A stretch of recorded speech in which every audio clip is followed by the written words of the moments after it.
Welcome to the Running is Life podcast. I'm Coach Aaron Saft, and today I'm talking about my goofs in this past week.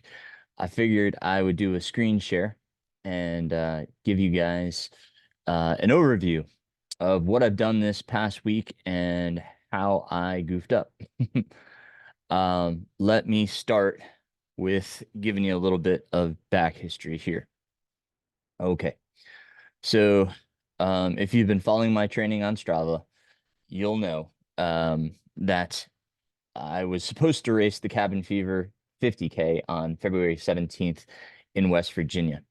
And I should also say that this episode might be helpful to watch on YouTube so you can get the visual.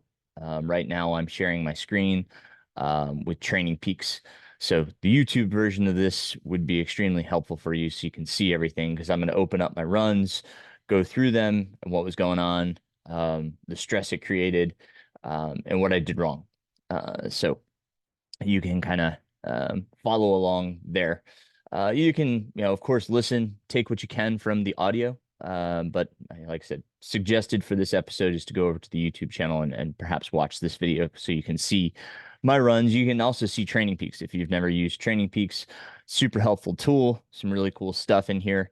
It's what I use with my athletes and myself. Most of my comments are in Strava because that's where you guys see it, and it's helpful, I hope, for you guys to see the workouts and what was going on, all that kind of stuff. So I try to put more comments in Strava because you can't see my Training Peaks. Training Peaks is not a public platform like Strava. So that said, Cabin Fever 50K, sprained my ankle about 11 miles into the race. Obviously, you can see I got to 19.2. What happened was I got to the aid station at about 13 and a half miles, tried to continue to see if my ankle would loosen up. By 16, it was starting to defer some pain into my knee and my hip, and I had to pull the plug and just kind of hobble back to the aid station, thus giving me just over 19 miles for the day. Right call. It was definitely the right call because my ankle kind of came around pretty quickly. I took a few days off, and you can see here by Wednesday, after 3 days off, I was able to go for a run. Now, this run, if I bring it up and you can see, I'll bring up the map here.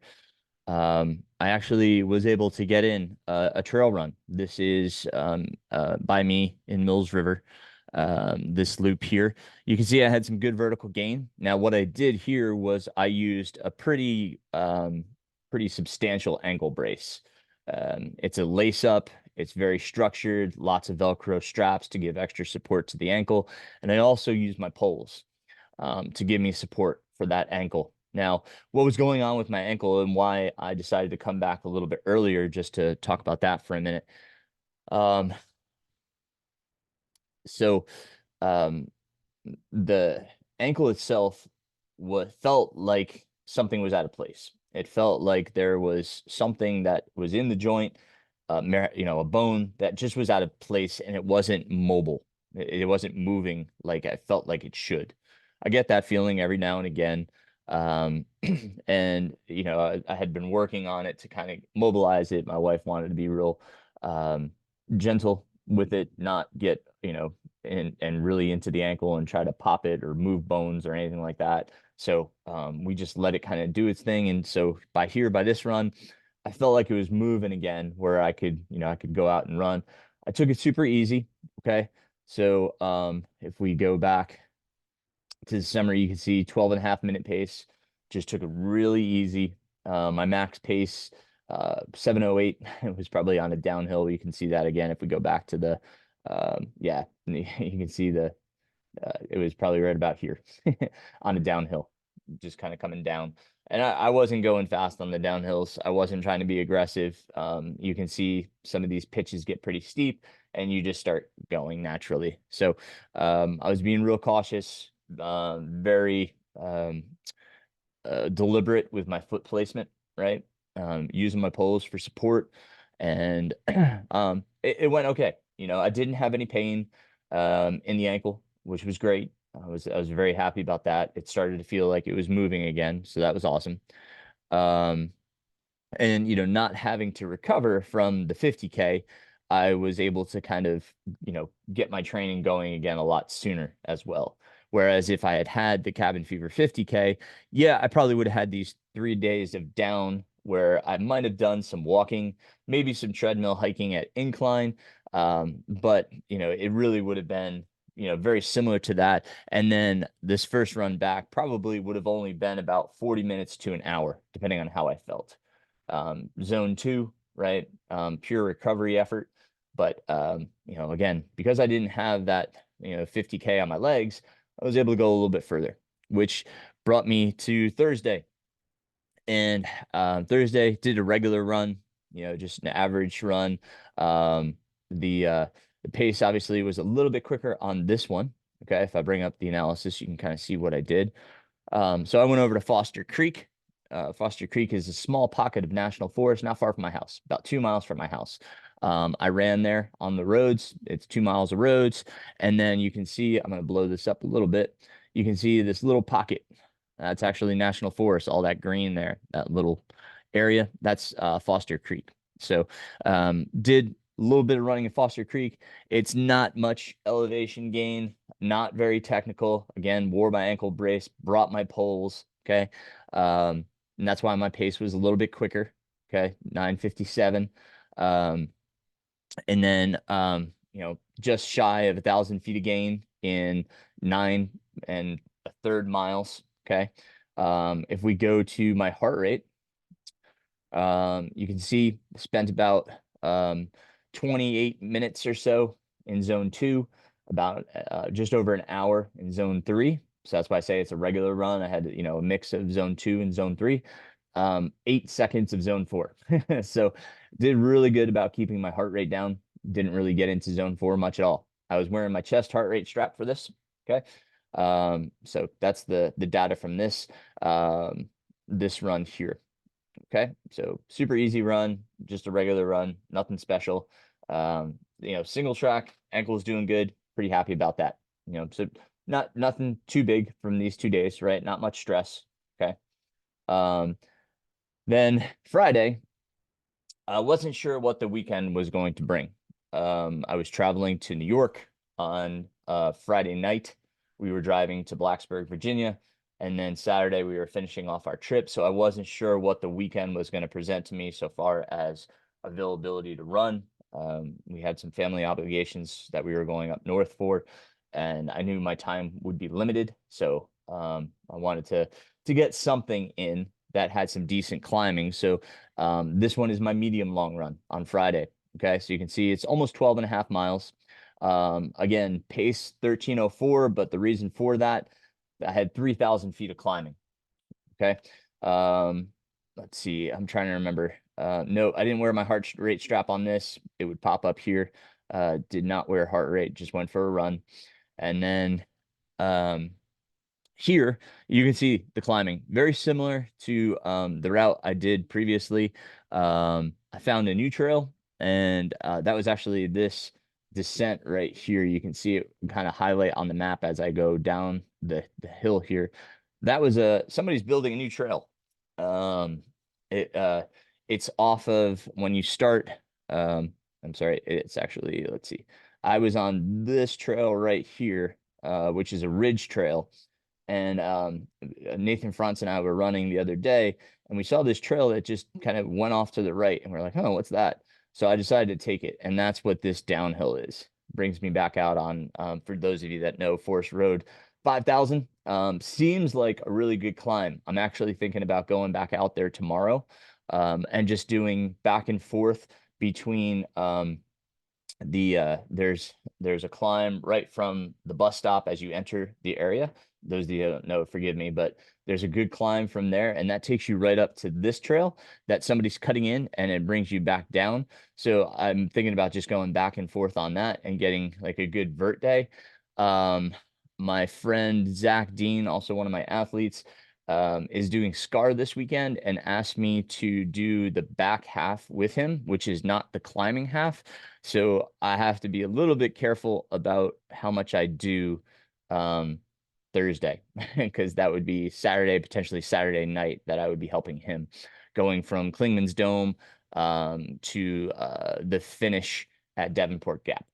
Got to be careful what I'm doing, but still, I want to get my training in. Effort wouldn't be too big, but I'm going to talk about how I'm feeling and what's going to go into that decision. It may be a run day decision. Um, this run used, my nutrition like I plan to use for Heartbreaker and for Hellbender. I was doing a flask of Morton 160 every hour and a half, and that's about, I guess, 17 or 18 fluid ounces plus 160 calories. And then I was alternating a spring Canterbury gel or a Morton 100 gel every hour is the way I was doing it. That's what I came up with Meredith Terranova, sports nutritionist. So that's what this run entailed. Again, ankle fine, doing okay, good run. I was very happy with it. Felt good on the climbing, feeling strong. Pole work is feeling good, feeling comfortable with the poles. So good run there. But again, that one was a little bit more stressful. Obviously, if we look at total time, I was out there about 2 hours and 40 minutes. So a lot of time on feet. Now, again, remember, stress is created by the duration of the run, not the distance of the run, but how much time you're on your feet. Okay. That's what the body recognizes, is how much time you're actually exercising. So a lot of time here. Okay. Now, this is the beginning of where I started to go wrong. Okay. So note this Friday. Okay. Friday is beginning of where things started to go wrong. Now, luckily, I've caught this, and we're going to talk about, all the way through here to where I am today. You can see the today run. We'll get there, but what's in between, you'll see I created too much stress in too short of a period of time. Now, this is one of the things I said don't do. And as I told you in that episode when I talked about pitfalls of our training, I fell into one of them. I make mistakes too. It's a lot was going on, and I'm gonna say some of these runs were just needed and mental. The family matters that I had to deal with. My grandmother passed away, and open honesty. I was going up to New York for her funeral, and I was dealing with a lot of grief. And so running was definitely helping me process everything that was going on. It was allowing me to be there for my family, be strong for my family, keep a smile on my face to try to make everybody else feel, that they could get through this too. Okay. So with that said, we traveled Friday night, got in late Friday night. I had an early wake up call on Saturday. I got up, well, I shouldn't say early. I got up around, I don't know, 7 so that I could get some sleep. The big thing here is, with me is that I usually have to get up early to run, as you're going to see through some of these other runs. And I lose some sleep because of that. So Saturday, I decided to do a progression run. I was in Blacksburg. The Huckleberry Trail, for anybody familiar with the Huckleberry Trail, runs between Christiansburg and Blacksburg. I hadn't been on it in so long, and I used to do so many workouts when we lived there from 2003 to 2007. I used to do a lot of workouts on that, and it just felt like, doing something, and decided to kind of just let it naturally progress. Now, I was wearing my heart rate strap here, so we'll talk about that in a moment. But a progression run, if you're familiar or not familiar, you're just gradually building the effort, right? So the pace is, gradually dipping. If you're on a flatter run, if you're on a mountainous run, it's more your heart rate is gradually building over the course of the run rather than the pace. Because obviously, if you're on a trail, if there's a lot of climbs and descents, pace is going to be all over the place. So it's more about the effort, about the heart rate. And the same thing happened here, as I'll show you here. Let's see. So you see my max pace got down to 6:54. I averaged 7:56 for the run. Decent run from where I'm at, right? I haven't really been doing much in this regard. Just been kind of doing a lot of zone 2, zone 3 running. Now, like, I was a little bit concerned. Okay. Again, I had done a medium long run the day before, 2 hours and 40 minutes, a lot of stress. Here I am coming back with an hour 35 and doing 12 miles in an hour 35. So, substantial amount of effort here, right? Because I'm putting in a lot of distance in a short amount of time. So a lot of stress there as well. Um, the heart rate, you can see how much time I spent in each zone. Not much time in zone 2. I spent a lot of time in zone 3. And as I progressed into zone 4, spending, just over a half hour in zone 4. Haven't really done that in a while. Okay. Good to do every now and again, touch on these paces. I could tell I hadn't, or these efforts, I hadn't really done this in a while. And kind of made me recognize I need to do a little bit more. But I have to be careful because again, I'm stacking a lot of fatigue right here. Okay. So going to the analyze page, you can see, okay, I'm gonna hide this purple line is power. I don't really care about power. Also gonna hide cadence just so you can see a little bit clearer how my heart rate, you can see it kind of gradually gets higher and higher, right? Because that's the effort. I'm increasing my effort over the course of this run, as did my pace. You can see my pace kind of correlates, other than this uphill at the top where my pace dropped a bit to accommodate for the uphill. But for the most part, we've got this steady line, this steady progression of pace and heart rate. Okay, so solid progression run. I was quite happy with it. Again, based on where I was. I use the Topo Atmos, so not the fastest shoe on earth. It's what I had with me, and it felt fine. I'm not going to say it felt clunky or it didn't feel like it was really hindering me in any way. Probably not the best shoe for moving at speed, but that's what I had. So anyway, that's give you the overview of that workout. Okay. So again, pretty tough run. Okay, so that's the progression run. That was Saturday. So I went from a progression run, so medium long run Friday, progression run Saturday, and Sunday was my long run. Now I had communicated with one of my former athletes who lived up there, and I said, hey, I need some vert, looking for a place to go. What would you suggest? And he suggested this section of the long path. This section I'm very familiar with. I grew up in this area. My dad lived just a few miles from the terminus of this turnaround point. Okay. So, I was really familiar with this trail, knew it well. I texted my dad because he was already up in New York. I said, hey, any snow on the ground? He said, no, yep.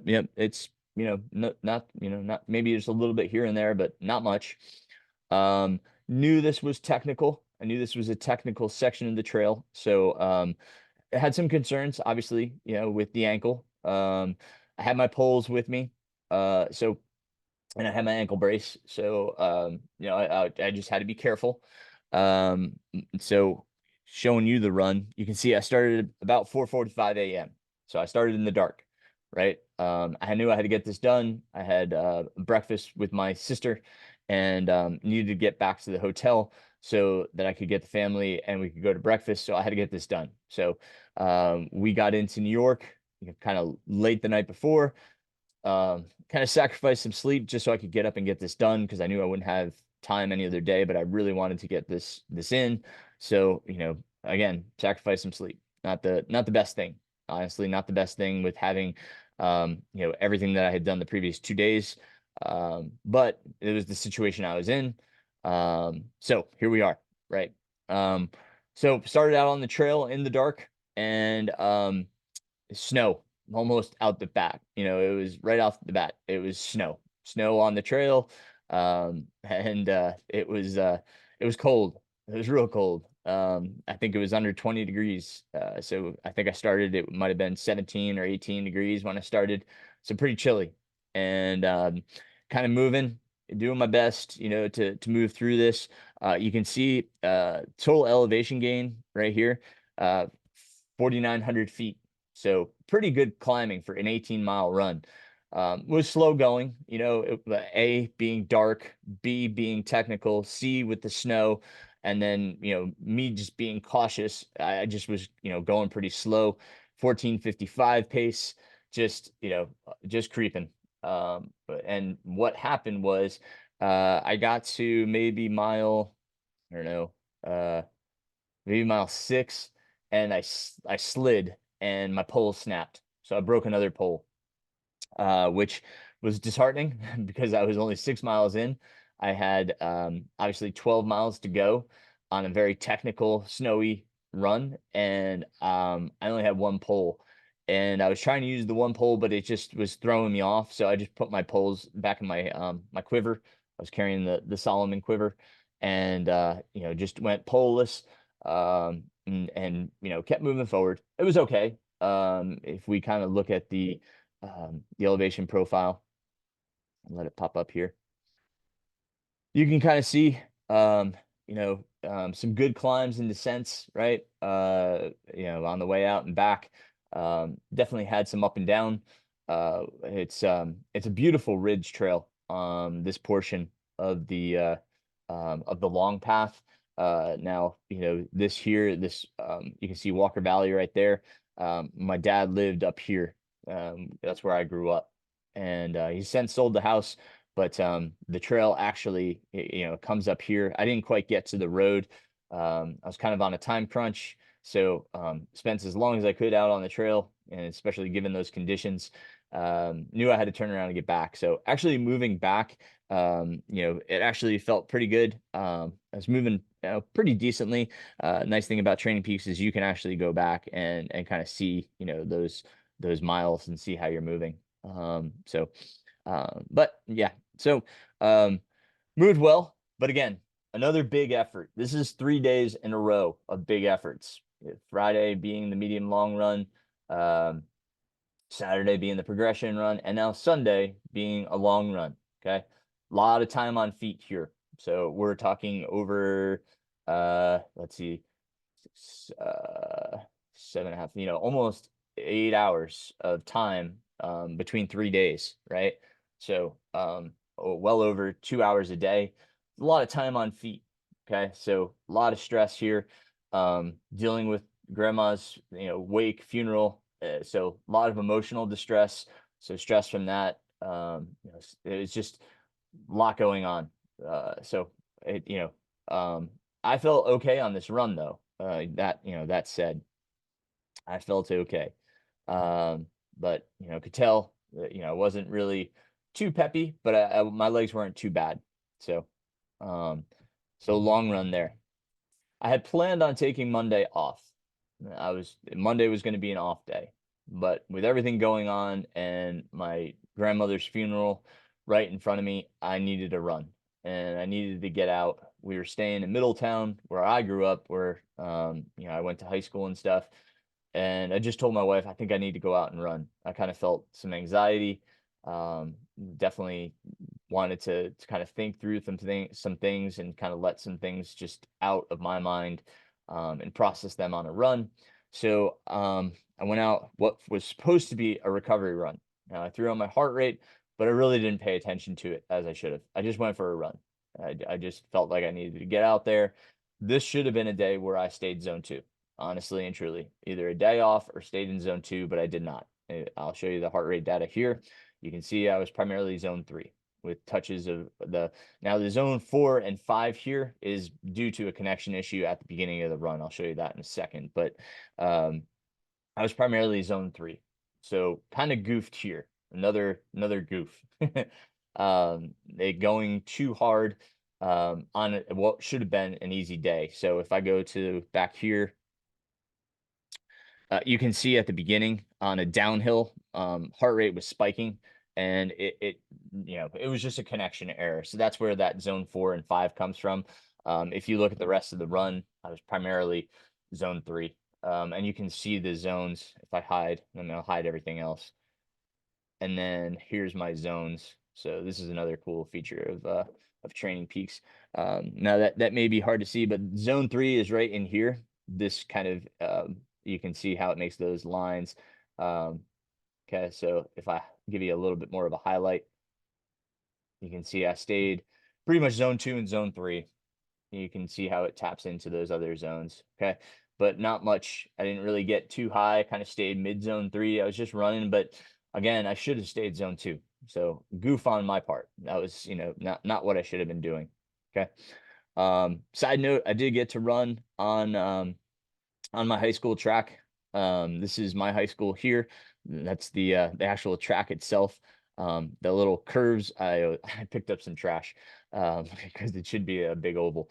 But the track is beautiful. Oh my goodness, they did a wonderful job. When I grew up, it was a paved track. It is now an 8-lane rubberized championship track. It is beautiful, absolutely beautiful facility.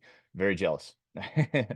But it was a nice run. I got a lot of time in my head, a lot of time to think. I tried getting in touch with my old high school coach actually and seeing if I could, catch up with him.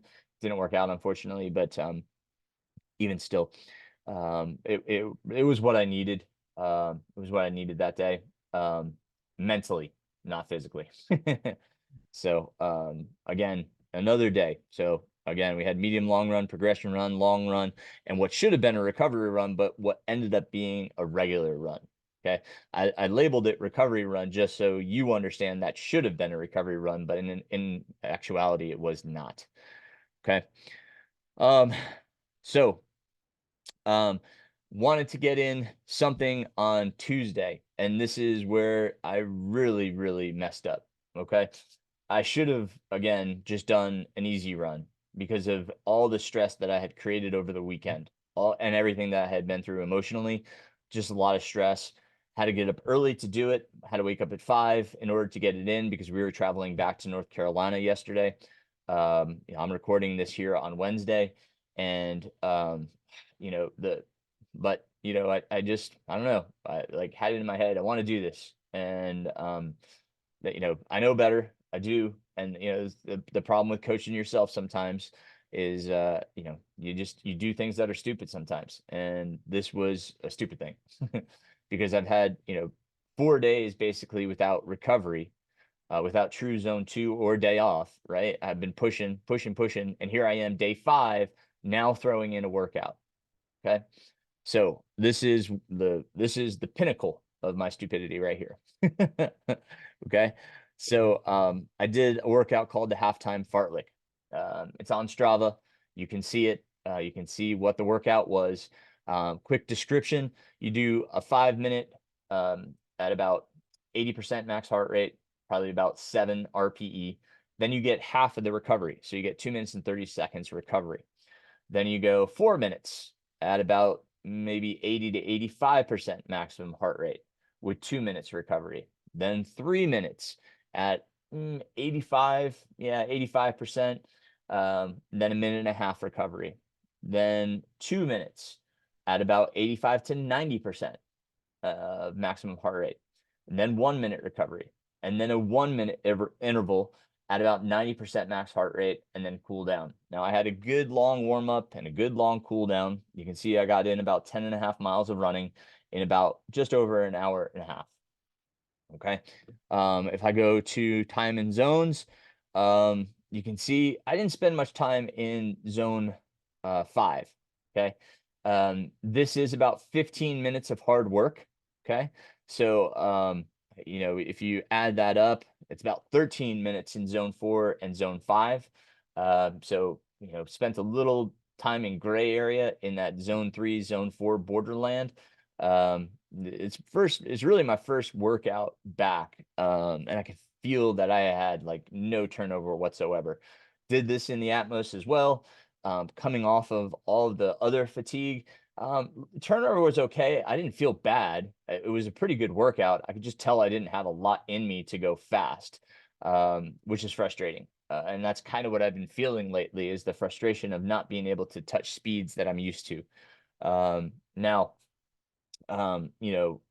what happened afterwards, after this workout, and I can kind of show you this piece real quick, just to show you, again, I'm going to hide some of the frivolous data. The reason I'm sorry, I don't know why that didn't say hide and hide. The reason I hide power, let's just talk about power for a second. There is not a good way to measure power of a runner. At this moment, there really just isn't, because power is generated from our muscles. And on a bike, it's mechanical. We can see how much force we're putting into a pedal. Okay, so there is something to measure there because we have a mechanical force that we can measure.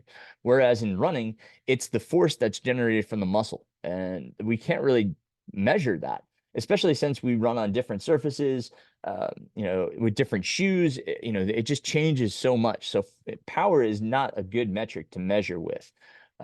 So that's why I hide power. Power is just not something runners should go by at this time.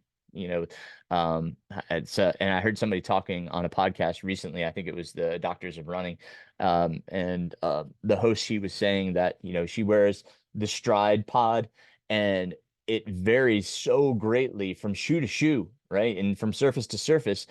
It doesn't, the metrics don't pan out, right? It just doesn't give you the information, the valid information that you're looking for. So that's why I hide power. I don't go by power with running. Okay. So simply here, you can see the intervals. They're pretty easy to see. You can see the 5 minute, 4 minute, 3 minute, 2 minute, 1 minute, and you can see how they gradually get harder with each one. So, mission accomplished. I had a decent workout. It was okay.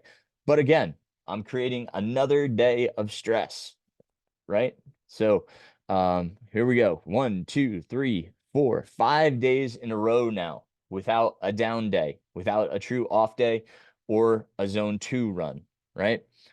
So we drive back yesterday. We get in late last night. I get in bed after 11, and then I wake up at 5 to go for a run. Now, that was my first problem. I woke up at 5 a.m. after a short night's sleep, after a long day in the car, after a workout. All that should have said, just sleep in, get as much sleep as you can, get as much recovery as you can, right? But in my feeble mind, I decided that I needed to get a run in. That's what I needed. I didn't need anything else. I needed to get that run in. And that was wrong. I was wrong. I should have slept in. And if I didn't get a run in today, that probably was the best thing. Now you can see in my mind when I was out running, I started out and my legs just felt like bricks. And I was like, oh, this feels awful. I couldn't find my strap for my heart rate, but you can see as I went here, my average pace was 11:01.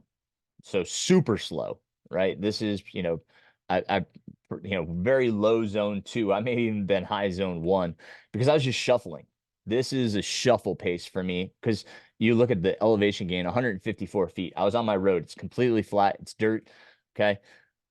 But based on how I was feeling in those first few steps, I probably should have just turned around and went home. Yeah, there's benefits to doing a jog, a recovery jog. You're getting fresh oxygen, fresh blood to the muscles, kind of clearing things out.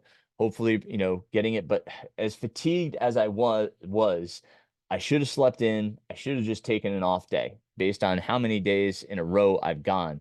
This is where you start to ride that fine red line in training between too much fatigue and injury, right?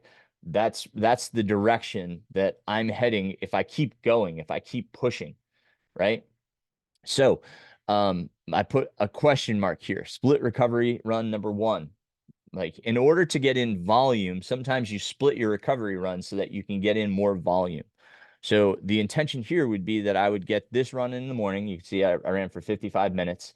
And then what I would do is this evening, I would do another run. Now, ideally, I want to separate these runs by at least 6 to 8 hours. If I was purposeful, I'd separate it by at least 12. That's true recovery there, especially for recovery runs. The way I am feeling, I am not going to do a second run. I will not be doing a split recovery run today. I will just take off because of how I felt. So again, biggest blunder here. I should have slept in, should have just taken the day off and let the body recover, right? If I looked at my Koros app and, I had it, it says the body is fatigued. It's, you're overstressing, over pushing, overtraining, whatever word you want to use. You're doing too much, right? Like that was there too.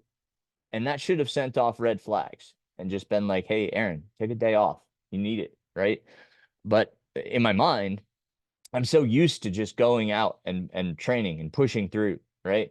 That's the habit that I've created. And that's the habit I need to break. It's one of the pitfalls that I talked about is taking the recovery days when you need them. And I should have known that. And I should have done better. And I should have had that discipline to say today should be an off day. Today I should focus on my sleep. That is part of the recovery process. And I should have prioritized that, but I did not. So again, I stress to you, when you look at your training and you go back, just as I went through what I just did, and you start to see how many days in a row you're taxing the systems and not having a recovery day, and I mean a true recovery day by either a zone 2 run or a day off, right? And a zone 2 run, it's just a easy short run, right? And it depends on what your volume is as to how long that should be. What should your recovery look like? How many minutes should you be out there, right? Um, so when you look at that and then you look at how many days you've been going, is it worth the day off? Is it worth sacrificing sleep to get up and try to get your run in? In my case, it was not. And that's why I brought this up, right? I want you to take away from my mistakes. Okay. So I hope in your training, when you look at it, and again, that's why I love Training Peaks. I'm going to close this for a moment here. And I'm sorry, like I said, I don't have heart rate data on this one, but that effort, this was primarily zone 2, if not in some zone 1. But when I see that, right, when I see that 11:01 pace, that sends up a red flag. Holy cow, that's slow for me. Sorry, I don't mean to, make fun of anybody for, if that's your normal pace. I'm sorry, that's not my intention here. That's slow for me, right? My zone 2 pace is down in the 9-minute range. Okay. That's where my zone 2 is. If I'm on a flat dirt road like I usually am, I should be in the 9-minute range. But here I am at 11:01, almost 2 minutes slower. That's a red flag. I am tired. I am fatigued. I need downtime, right? So look at your variables, look at these things and determine what's going on. When I see this on one of my athletes, I definitely check in and say, hey, this was a lot slower than what you're usually doing. Are you really tired? Are you okay? Oh, no, I was just running with a friend and they were going slower. Like that, I want to make sure that these paces aren't setting up a red flag to say, oh, we're overtraining, right? This is a sign that I'm overtraining. Okay. So look at these variables. We can control this. We can do better. I can do better. I need to do better. Otherwise, I'm not going to be absorbing any of the training because I'm going to be too fatigued to do so. If we're too fatigued, all of the stimulus that we put on it just creates more fatigue and we slow down. We don't make improvements. So again, look at your variables, look at what you're doing, look at your time frame, right? So that's why I wanted to go through all of this with you so you don't fall into the same traps and do the same stupid things that I'm doing right now. So what does this mean for me? What should I be doing? Right? What should I be doing? So tonight I should prioritize sleep. Prioritize sleep is the biggest thing, right? I'm not going to wake up early tomorrow morning to run. If I have time tomorrow, I may do just a short recovery run. Again, zone 2, because what my body's telling me right now is that's what it needs. It doesn't need more stress. What I was talking about earlier about going out and doing the climb and descent and doing repeats on that, it's probably not what my body needs, right? I need recovery. So I need to just go back out tomorrow if I run and just do flat on my road, stay zone 2 and recover, focus on recovery if I have time, because you can't be stressed about fitting in your run all the time, especially for a recovery effort. I talked about this with my athletes last week on one of our Zoom calls. You have to prioritize what's the most important, right? Is it creating another run and finding time for it? If that's stressing you out, then it's not worth trying to fit in a recovery run. Take the time off and do whatever else you need to do. Use it as a recovery day. Again, that's what my body's telling me I need is a recovery day. So tomorrow may just be a day off for me where I focus on sleep, I focus on good food, and I focus on hydration. My hydration has been really good. I'll admit, due to the funeral and stuff, being around my family, my nutrition wasn't great. I got back on it yesterday on our travels. As hard as that is to do, I focused entirely on making sure my nutrition was good and my hydration was good. I took a lot of naps yesterday in the car while my wife was driving, but I need some solid sleep in order to get true recovery. And that's what I'm going to do tonight is get solid sleep. Perhaps tomorrow just take the day off because I want to help my friend on Saturday. I want to help Zach. So that's, looking at what's ahead. Also, I have to remember I've got Heartbreaker coming up, right? This will be a big effort this weekend, right? But Heartbreaker is not my goal. Heartbreaker is a 50 miler that I'm just going to go out and experience. I'm not racing it. I just want to go out there and be on the course, experience, have a good day. If I have a great day, that's awesome. That's great, but it's not my intention. I want to be there for my friend this weekend. That's my priority. He asked me to be out there, and that's more important to me than Heartbreaker 50 miler. So if I sacrifice a little bit to help my friend, I'm happy to do it because I really want to be there for him. He's done a lot for me. He's been very supportive of me as a coach, as a friend, and I want to return that. So I want to be out there for him. So again, it's making sure that these next 2 days I do whatever I need to do to recover so that I can have a good effort this weekend and enjoy the time out on the trail with my friend.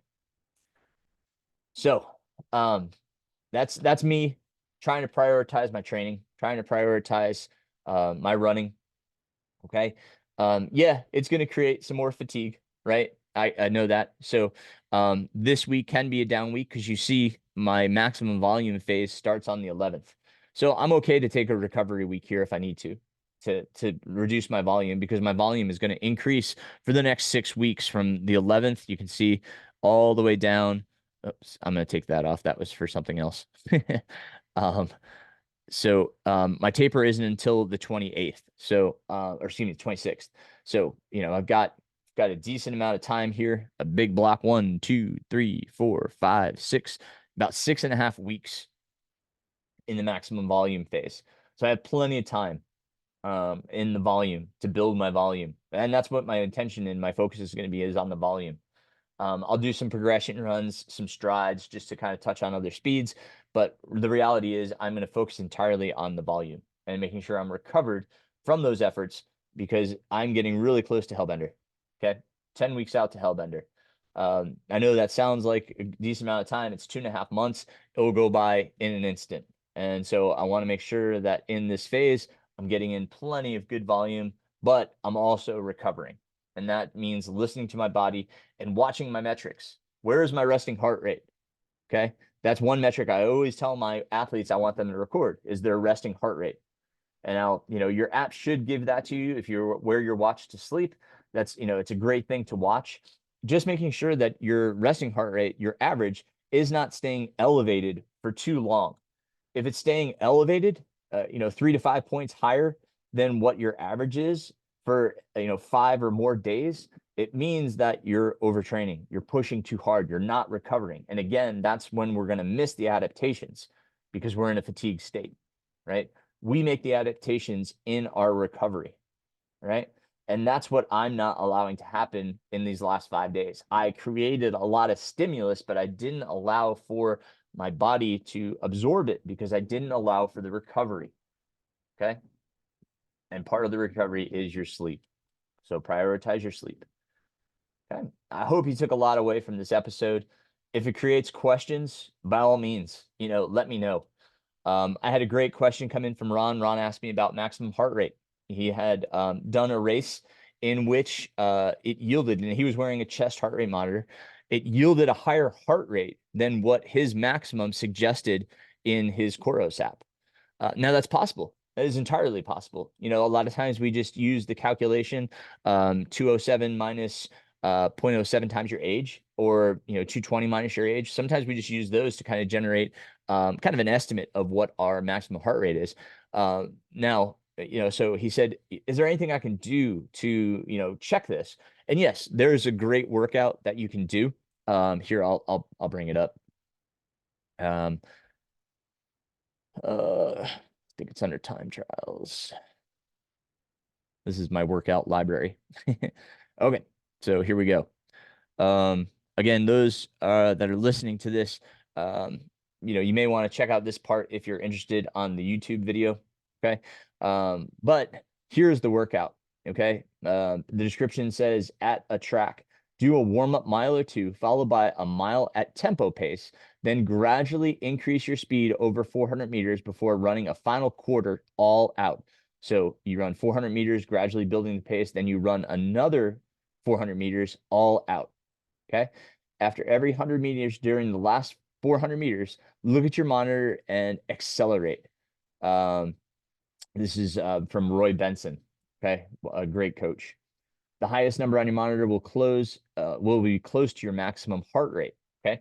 So the great thing about Training Peaks, Strava, Koros is that it will yield that number for you. You will see what your maximum heart rate was during that effort. Okay. So if you do this workout, okay, then there you go. You can find out what truly is your maximum heart rate. Now, again, I stress, please use a heart rate monitor strap. Okay. I know that everybody's turned on to these new Koros armbands. What I'm seeing is that it's reading lower than what it probably should be. A lot of times, due to optical heart rate, it reads higher. This monitor specifically is reading lower than what it should be. A lot of my athletes are getting so much time in zone one, and I know they're not in zone one running, okay, especially at the paces they're at. So it could be reading lower. So careful with the technology. Optical heart rate is not as precise as the chest heart rate monitor straps. Okay, so make sure you're wearing your chest heart rate monitor strap, that it has a good connection, that it looks like it's accurate for what you're running. Okay, become familiar with it before you do something like this to make sure that you know where your heart rate typically is at those type of efforts. Okay. So like, don't just buy one and go out and do this workout. Become a little bit more familiar with it prior to doing this workout. Okay. So that you do get your maximum heart rate. Then you can base a lot of your training, as I kind of discussed, where is my actual zone two? Where am I running zone two? Now, of course, you could do this in a lab. Exercise physiology labs will do maximum heart rate tests. They'll do max VO2, they'll do lactate testing. They do a million things. So you can find these numbers out. Is it essential for training? No, not necessarily, right? If you're running off of rating of perceived exertion, it's not necessary, right? But if you want to find out for running in your correct heart rate zones, it would be good to have an accurate, an accurate number to go by. Now, doing this once is great. Doing it twice will yield a better result because you can see if you got the same result. I wouldn't do it obviously back to back. I would give yourself like maybe 2 weeks in between, and do it a second time and see what it yields and see how close they are, and then maybe even average the two. And now, okay. So, great question from Ron about max heart rate tests. But there you go. That's the workout for you. Okay. If you have questions, again, let me know. Happy to help. Um, and yeah, that's about all I have for this episode. I really appreciate everybody and your time, and all your questions, comments, for sure. Appreciate you all. And I will talk to you next week. Until then, keep moving forwards, as running is life, my friends.